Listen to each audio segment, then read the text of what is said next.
Walt Whitman, Henry Thoreau, the Beat poets, who were still quite not that well known at the time in the early 60s. Poetry and Revolution, 1917. I think you might know which country that related to. Friedrich Nietzsche and Taoism. And his influence on me was a life-changing experience. He wrote the first jargon paper which said, "It is the animation to life with which we are concerned, and with those more than literary books that pull the doors of the mind off their hinges." And in the second jargon paper he said, "There is an experience of life which Blake called delight and which Coleridge called joyance. It depends on the presence of self-energy and on a living, creative relationship to the world." A living, creative relationship to the world, people and things. The Cultural Revolution would mean a movement towards the general living of such a life. And you know, yesterday at the conference, I was looking at the University of Glasgow crest, which on it, and we all got a little badge which says this in our papers, which says, "Via Veritas Vita," the way, the truth, the life. And I couldn't help but think that back then, I didn't really get that from the institution of the university, but I did get it from Ken. The way, the truth, and the life. Now, of course, it comes from the Bible, from John chapter 4, verse 6, I think it is. It's spoken by Jesus. We're not comparing Ken to Jesus. I was worried for a while. You wonder where I was going with this. But it might also be not a bad motto in a way for Geopoetics. The way, the truth, and the life. And to me, that's the kind of impact that he had on me at that time. It was a life-enhancing and a life-changing experience. And I think you saw some of that, those of you who saw the film, the Nomad film that Eleanor Aitken made for BBC in 1983. And at the start of that film, you saw that kind of exhilaration from some of the students who were interviewed in that film. So I want to just move on then to, I mentioned there the Cultural Revolution. And Ken's approach to this coincided with a development which Alexander Trocchi was undertaking round about that same time. Ken was contacted by Alexander Trocchi, who proposed to establish a network to create an insurrection of a million minds. An insurrection of a million minds. And he had all kinds of practical and some impractical suggestions or proposals to bring this insurrection of a million minds about.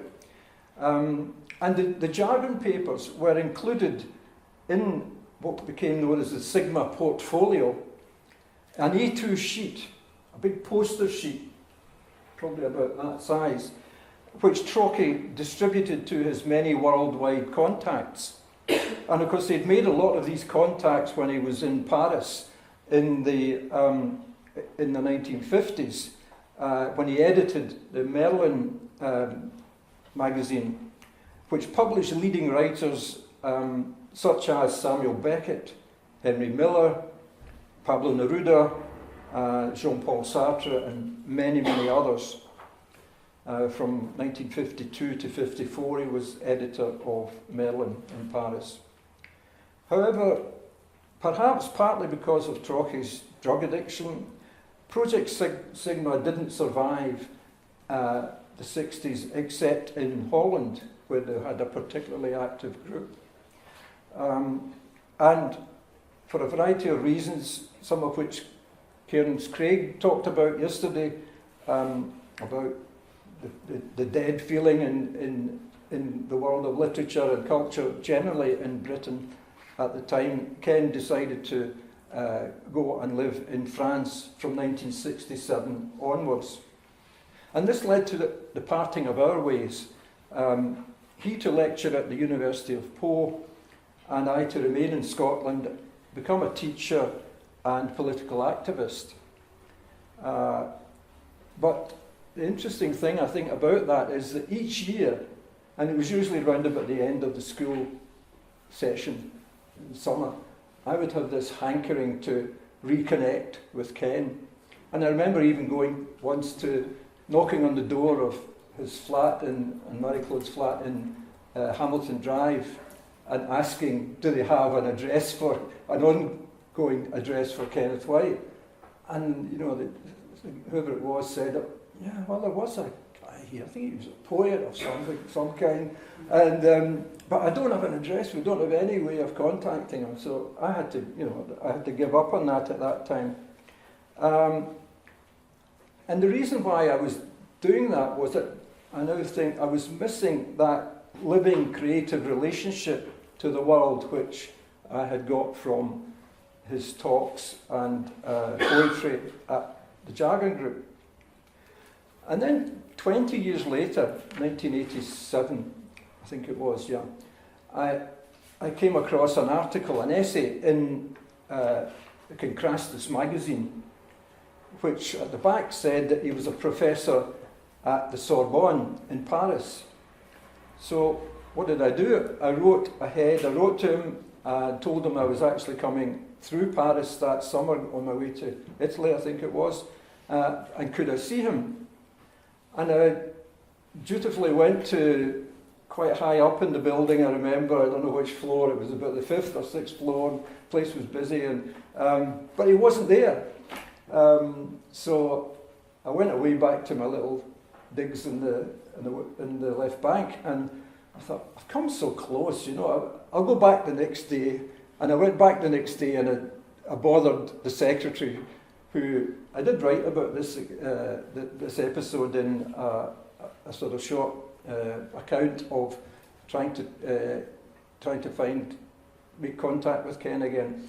And the lady at the office was quite known for being a bit to the point, and when she saw me coming in there for a second time, she didn't look happy. Anyway, eventually I said, could you phone? She said, il est en Bretagne, il est en vacances. I said, and I tried to explain I had been trying to contact her for about 20 years. And eventually she got on the phone to Ken, and she said, oh, this character has turned up here again, and he wants your address, you know, and he wants me to speak to you, you know. And then suddenly her face changed. I can remember vividly. Her face changed, and she said, il veut parler à vous. So I went on the phone, and it was just as if 20 years had disappeared. It was the same sounding Ken as I had known 20 years before, though no doubt different in many ways. So on my way back from Italy, I met him. I went to Gwenvid in Trebordin, where he'd moved to, and again the same thing, I saw him again the following year, 88, and we discussed the possibility of me setting up a discussion group in Glasgow to coincide with some of his books being again published in English by Mainstream Publishing based in Edinburgh. And that publishing happened from 1989 onwards, with the publication of The Bird Path in hardback and The Travels in the Drifting Dawn were the first two books that came back into English publishing in hardback, and beautiful productions they were. And they were quickly reproduced in Penguin in paperback in that same year. And I wrote reviews of these books and other books as they came out in the Glasgow Herald. And I would say they were pretty favourable reviews.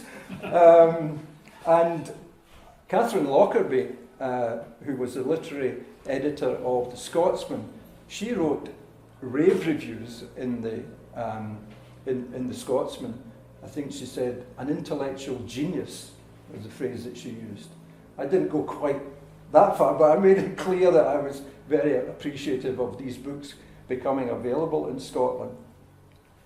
And from then on, Ken came regularly to Scotland to launch more books and give lectures and readings. And during or after these, I would circulate a sheet, just as I've done today, and I would say, to collect names and addresses of those interested in future Kenneth White events and in joining a discussion group. And that's how the jargon group, sorry, not the jargon group, but this other group was set up. We had our first meeting at the Glasgow School of Art in November 1989, when I gave a talk on the dialectics of nature. It was influenced by Friedrich Engels slightly. And it was attended by about 40 people. And the group gave it the name Open World Poetics, a concept that Kenneth had used and still uses in his writing. And Tony McManus gave the second talk in December of that year as an introduction to Ken's work in poetry, in prose, narrative prose, and in essays. And we held regular talks, the Open World Poetics group, from then onwards, usually once a month or so.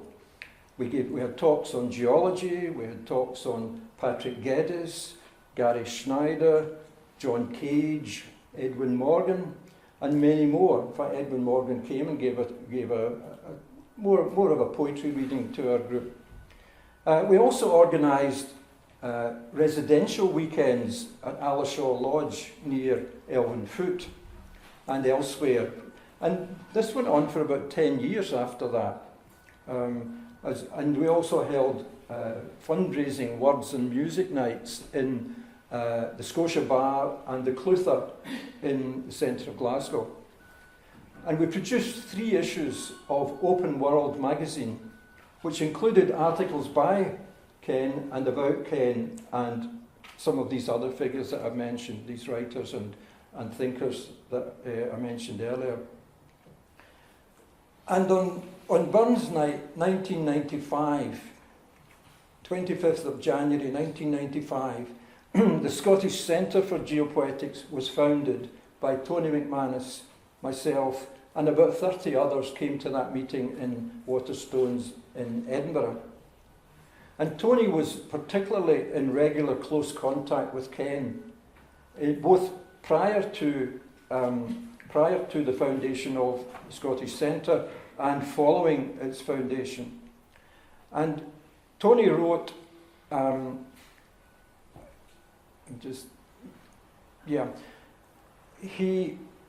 Tony wrote and he spoke an introduction to the Into the White World cassettes of Ken reading his poems, which was produced by Scotsman, and it's still available, I understand.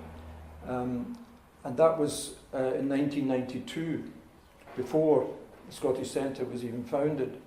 He also interviewed Ken at least once, maybe more, on BBC Radio Scotland, and I think it was the Usual Suspects or the Unusual Suspects programme for a whole hour.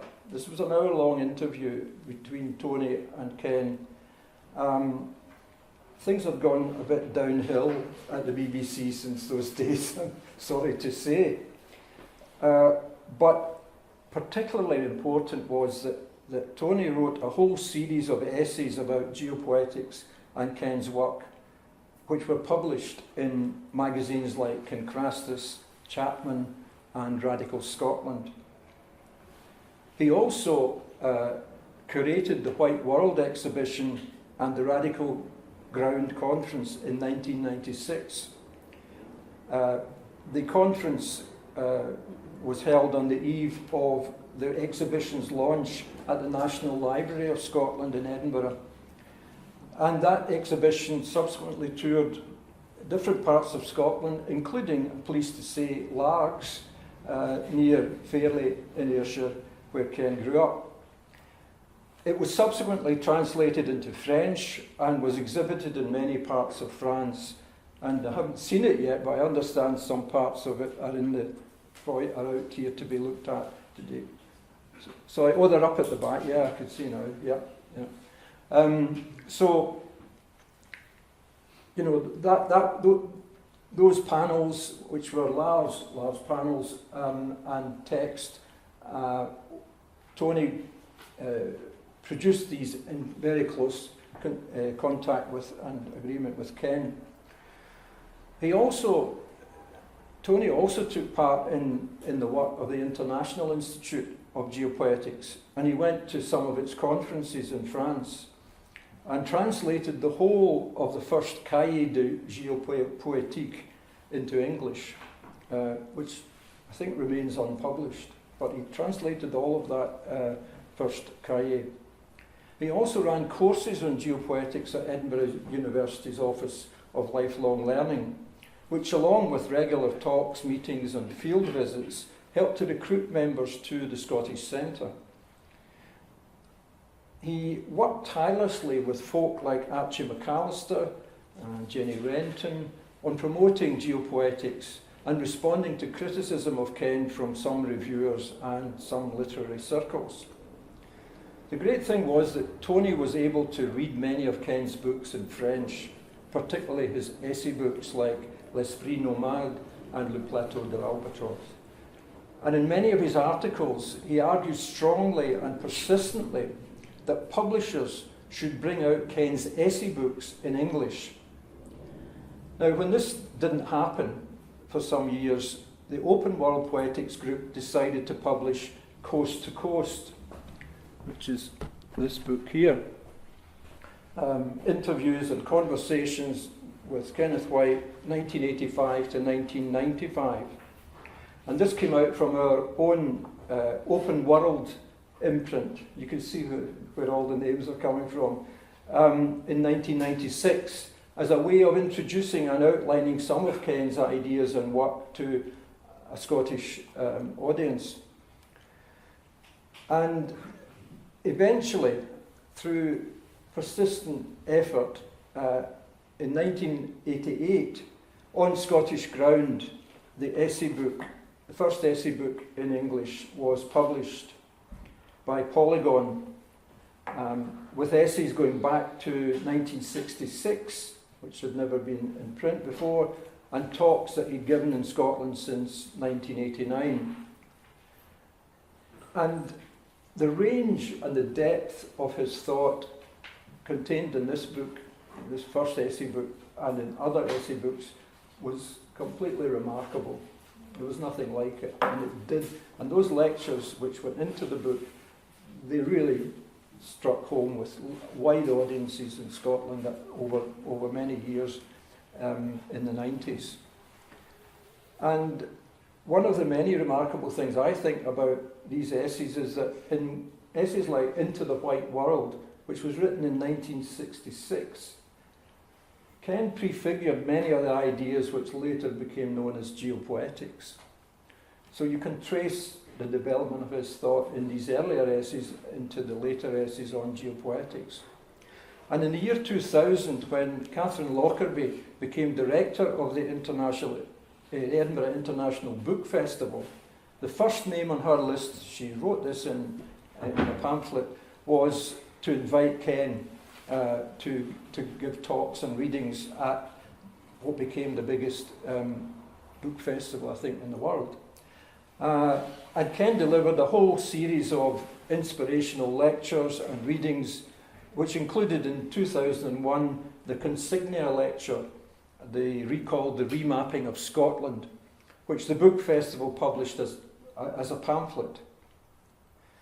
Now, in April 2002, Tony McManus died after a very brave struggle against a rare form of bone cancer. And it was a huge blow to us all and to the geopoetics movement in Scotland, especially since he was at the heart of it and was really its best mind.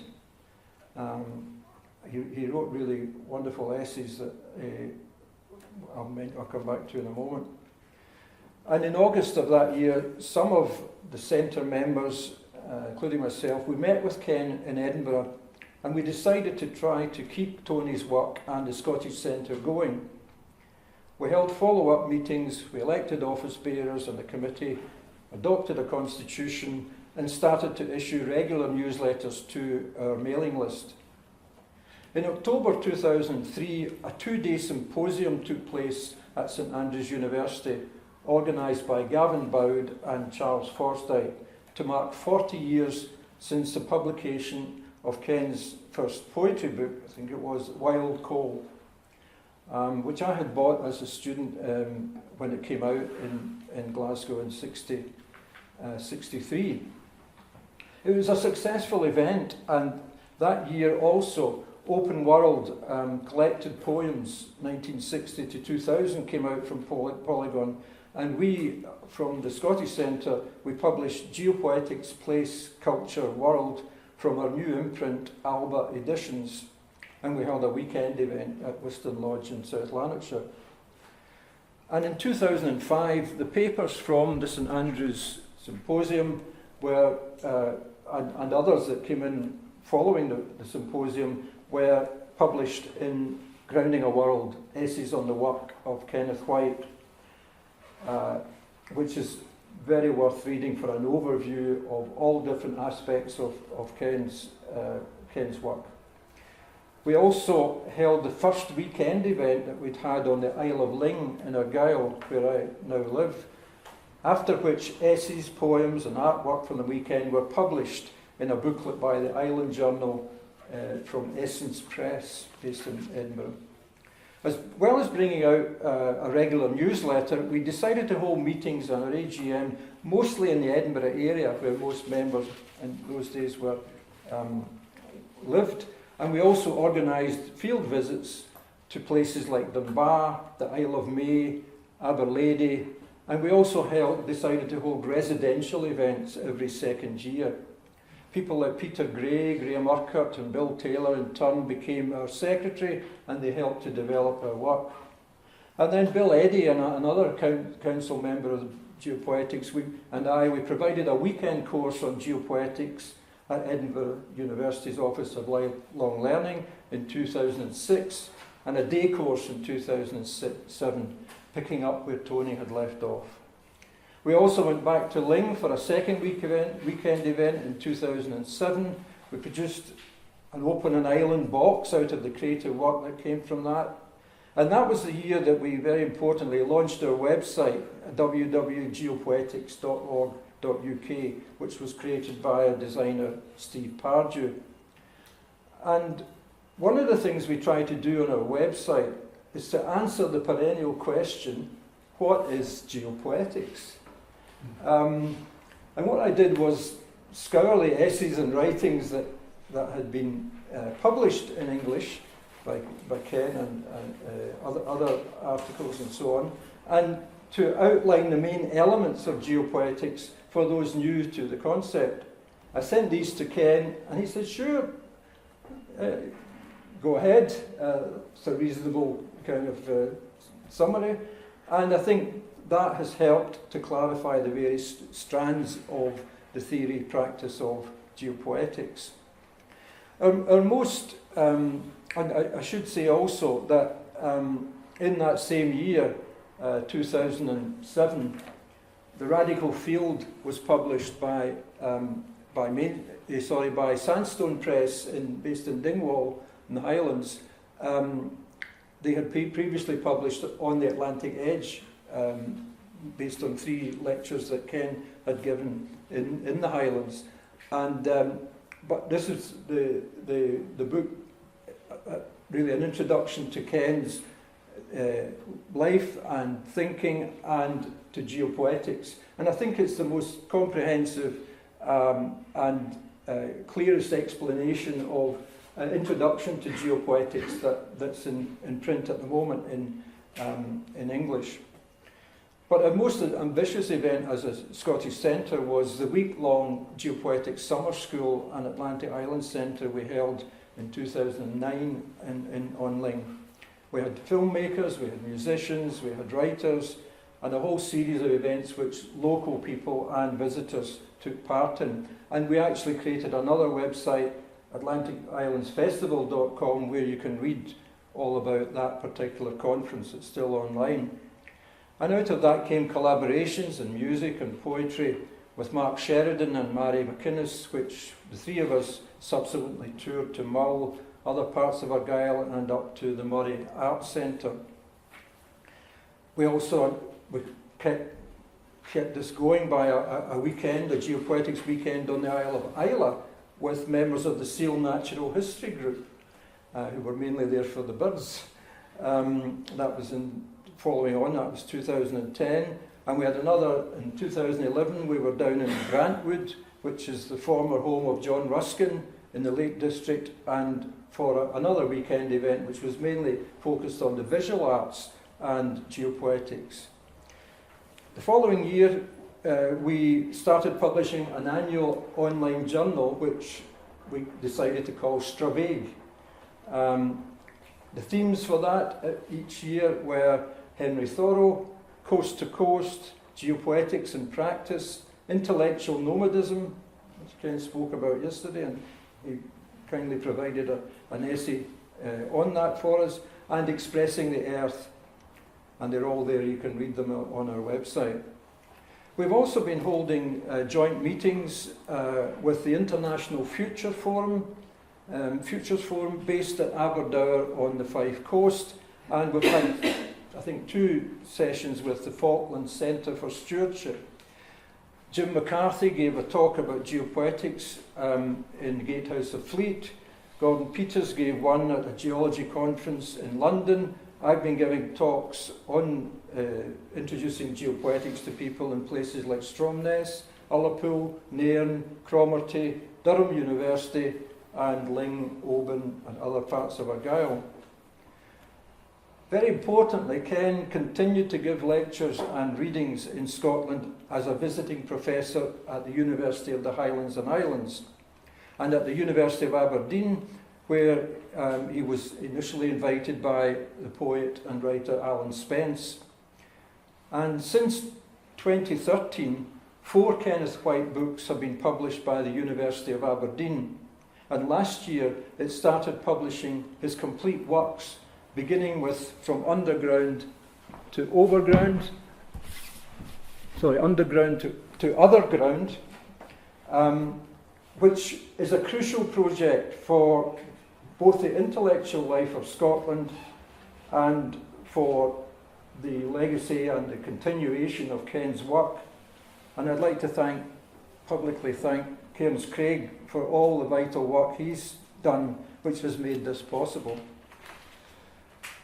So, the translation of some of the Ken's essays into English on his website and on that of the International Institute is also a very welcome development for the encouragement of geopoetics in English language countries.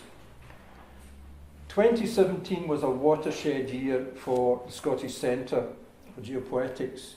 Our Expressing the Earth conference in partnership with the University of the Highlands and Islands was held last June on the island of Seal in Argyll, and it attracted 70 participants. And we had so many talks and workshop proposals that we had to extend it to 3 full days. And many of those who attended subsequently joined the Scottish Centre, including, interestingly, Scottish Government Brexit Minister Mike Russell, MSP, who gave a keynote address at the conference, which you can read on our website. I think it's quite interesting that in the context of Brexit, the Scottish Government representative who's doing his damnedest to keep Scotland part of Europe has joined this year the Scottish Centre, in fact last year, the Scottish Centre for Geopoetics. Some of the people who joined have become office bearers and council members and many attended our AGM and the first Tony McManus Geopoetics lecture, which Jim McCarthy gave on Nan Shepherd at Heriot-Watt University in November. Our Assistant Director, Mary McFadgen, has written some excellent essays, including about Patrick Geddes, and also about geopoetics and ethnology. And our Treasurer, Dave Francis, who was here yesterday, has a great essay about traditional music and geopoetics, which is also on our website. Interestingly, again, last year's conference led to an invitation to Alistair McIntosh and myself to contribute to WordFest in April of this year, which was held every year in Asheville, North Carolina, but which this year the director decided, who'd come to our conference last year, she decided that this year their event would be on the theme of geopoetics. About 50 people attended our keynote talks, and on the Sunday morning, at 9 o'clock in the morning, 30 people came to discuss setting up an American geopoetics group called Geopoetics Appalachia. And they included staff and poets from 5 or 6 different universities. So that's a very big development, I think, for geopoetics internationally, which came out of the Scottish conference. And even as recently as last Saturday, our Highland Stravega event, organised by Mary, up in and along with the Moniac Moor Creators Writers Centre and the Abriachan Forest Trust, was another big success with about 40 people attending. We currently have members in Australia, Ireland and USA, as well as different parts of England and Scotland. There's an increasing interest in geopoetics in Scotland and elsewhere, and that's being reflected in a growing awareness of it here and in greater participation in our activities. We're planning to reprint Geopoetics Place Culture World this year, and we're also looking into other possible publications and another geopoetics conference next year. I would say we have more work to do on the theoretical side of geopoetics in Scotland, and we're open to contributions to that. But we are now attracting more members from a younger generation and of the calibre and ability to undertake that necessary work.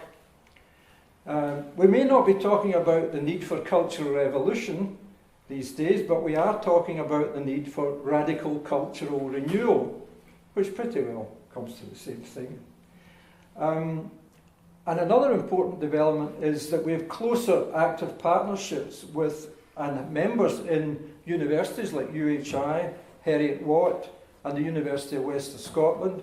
And I hope that we can have partnerships in the future with the Existential Philosophy and Literature Network here in Glasgow, and with the Scotland and Europe group, which is trying to establish grassroots arts centres, cultural centres in Paris and other parts of Europe.